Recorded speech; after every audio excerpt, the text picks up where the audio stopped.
So this evening, I'm glad to tell you that we have 4 members of the greatest generation who served during World War II. We have Bob Gee.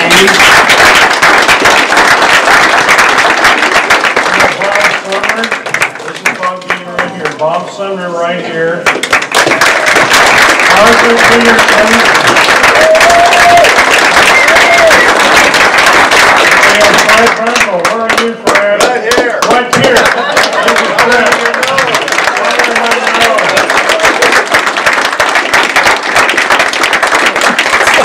By the record of draw, Bob Sumner is going to lead us in the Pledge of Allegiance to the United States flag. Did I miss any other World War II veterans? I was in World War II. You were in, give me your name, I'm sorry. Wakefield. Mr. Wakefield was also in World War II. We are most glad to have you here this evening.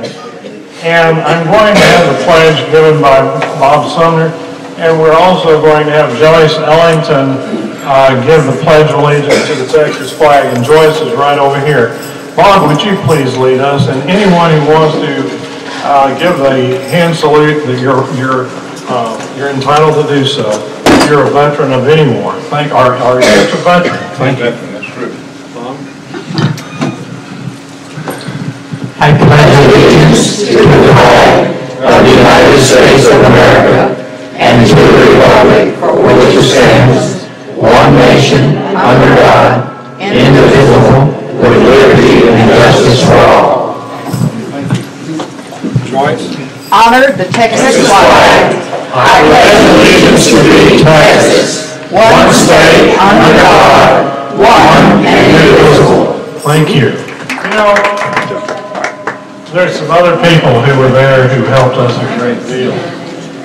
Pedro is over here running this camera, and he's with Pearland Tea Party. And I'll tell you something, when you're standing there and you feel like you're all alone, and somebody like Pedro comes over and grabs hold of you by the shoulder and gives you a squeeze, I'll tell you something, it makes you feel awfully good to know that you got a friend there. And that really, come over here a minute, Pedro.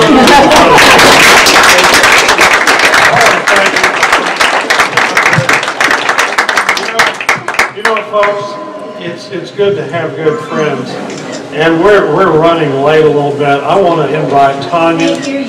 I want to invite Tanya and Mike to come up here, please, if you would. And because I'll tell you, this is a husband and wife team, and they were there almost the whole time. And I want you to know that without Tanya being there, I would have probably lost even more weight, because I felt like I couldn't leave without having some eyes and ears going on, because I knew that they were waiting for me to go. But with Tanya there, I could go to the restroom, I could go get a bite to eat, I could go outside and walk around a little bit. You were there, you were a solid rock. And Mike was there backing her up. And that is a wonderful thing. You see a husband and wife team pulling all this together. These are good friends. And these are our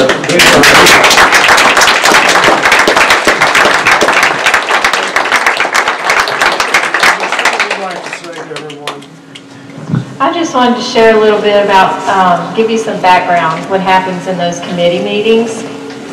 In 2012, when we went to the state convention, you know, it was a party. It was a social gathering. But when we left with the Texas solution in hand, we said, this can't happen again. The next time we're going to have to go to those committee meetings and report back to the delegates to know what they're walking into. So that's what we did. Mike, and there was a team. There was a team there working via social media. I'll let Larry in on that a little bit. And it was very interesting, but when everybody arrived to Fort Worth, they knew what was happening. They knew the deck was stacked, and we had groundwork in place. There were other people in the committee meetings, grassroots activists like us, that were exchanging phone numbers, getting other phone numbers, email addresses to form that network that everybody was talking about during the convention, and adding others as we went. We have the yes or no signs. We have the thumbs up, thumbs down. We're working with Steve Toad. We were working with Raging Elephants Radio, which to me was a huge boost. Huge boost. But I have to share something. During those committee meetings, like Larry said, it was like a 12 or 16-hour soap opera. Really.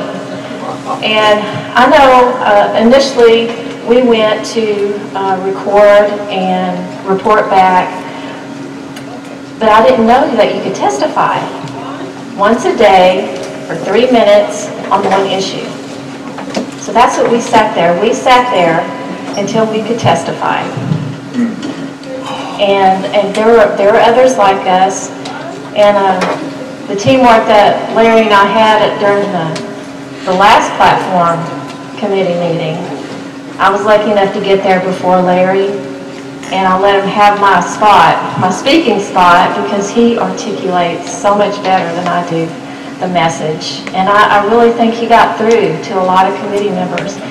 The power of one. It's the power of one from our God. It's the power of one. And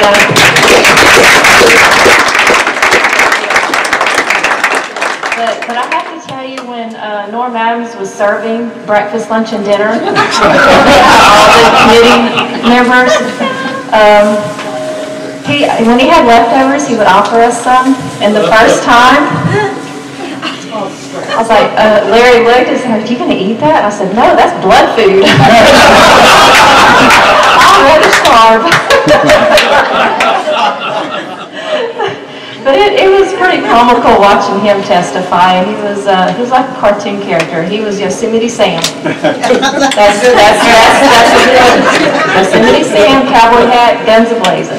Anyway, I just wanted to share that with you, that it is actually a working, if you make it a working convention, you can make a difference. It's not a party. And to me, we made a difference throughout our nation that week.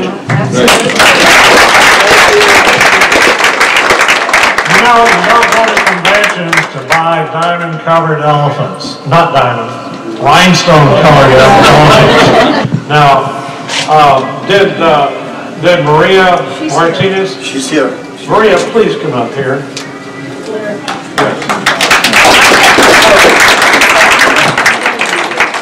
The Republican chairman from Fort Worth is a friend of mine, and he was confused, just like you were saying, on how to vote. Well, because of me, we're friends, and I've told him about Norm. He sees Norm Adams going by, so he had 350 votes that were asking him how to vote. So he goes up, pats Norm on the back, says, "I really admire you, how do I vote?" And so Norm tells him, so he goes back and he throws 350 votes against him.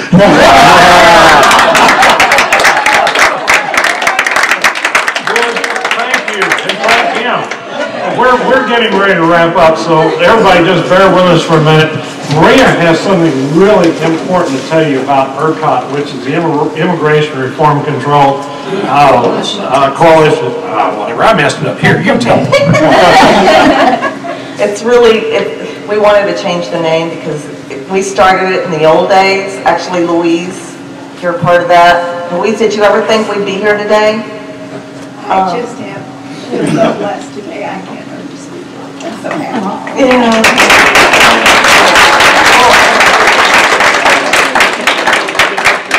We stand on so many shoulders.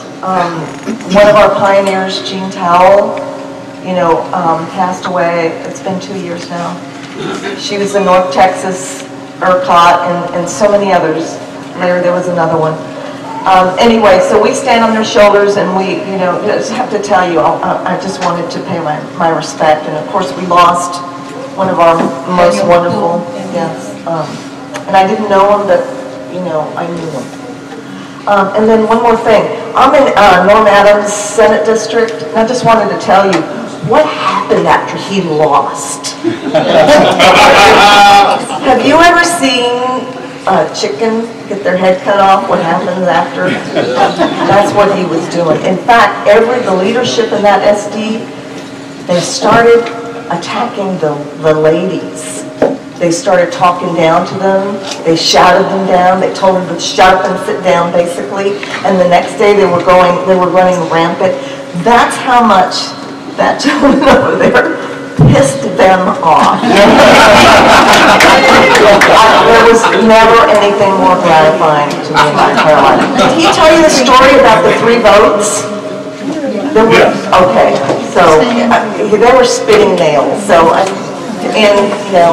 And the thing about, Except when the police had to escort him away, that was pretty awesome too. Yes. yeah. I saw the pictures.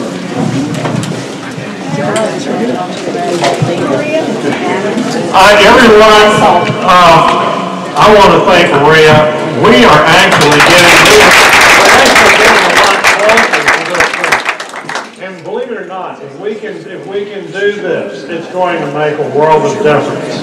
So I want to take a moment and ask everybody in this room who is in Fort Worth if you would please stand up.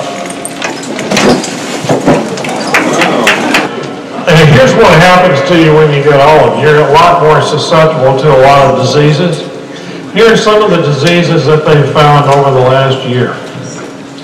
Tuberculosis, norovirus, chickenpox, hepatitis, malaria, Chagas disease, dengue fever, pertussis, which is whooping cough, and also those are the things that any of us could catch. And it doesn't help our immune systems the older we are to have one of these diseases. This is not to say that all the people coming across have this. It is just that some do, and we used to catch that kind of thing when people came in illegally. But think about this for a moment. We have politicians in Washington. It's bad enough that they're sending kids over here across the border and other people. What do you think the long-term psychological damage is to children who are in this situation? And what is going to be the long-term result of that with those children? So we have people who are using children to manipulate a political situation. And that is enough in and of itself to get a lot of people upset.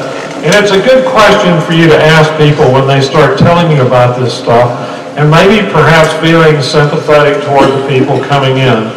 Ask them, what about the children? We're always hit with that.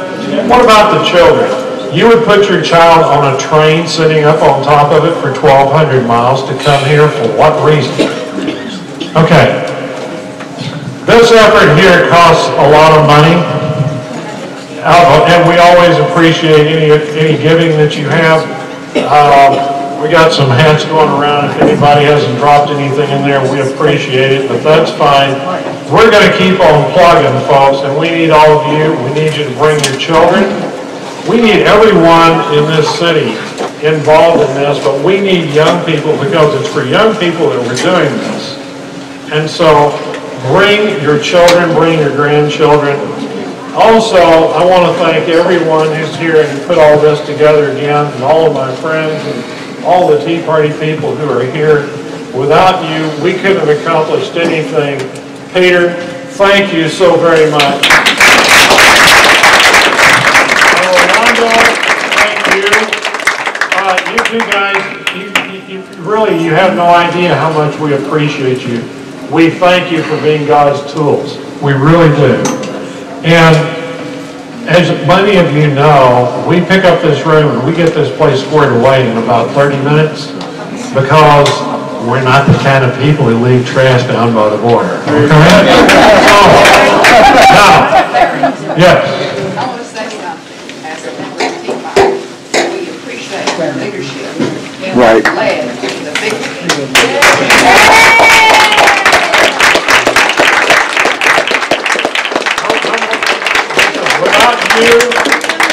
Without all of you, none of this would happen. I am blessed to have the greatest board in the world. If we're about to be dismissed, Colonel Stan has one last thing to say to you. The gentleman I escorted out earlier, Colonel Arthur Peterson, is terminal. But it didn't matter to him. He wanted to be here. And I'm here because he recruited me. And we are a family of people that want to secure our border and want to preserve the sovereignty of this nation. And he's a war veteran, and I'm a war veteran, and I'm asking you tonight to join our family. Thank you. Remember, there's a lot of people who went before us. We thank you for Arthur. I want to remind all of you that we are blessed to live in this country. May God protect every one of you as you go home.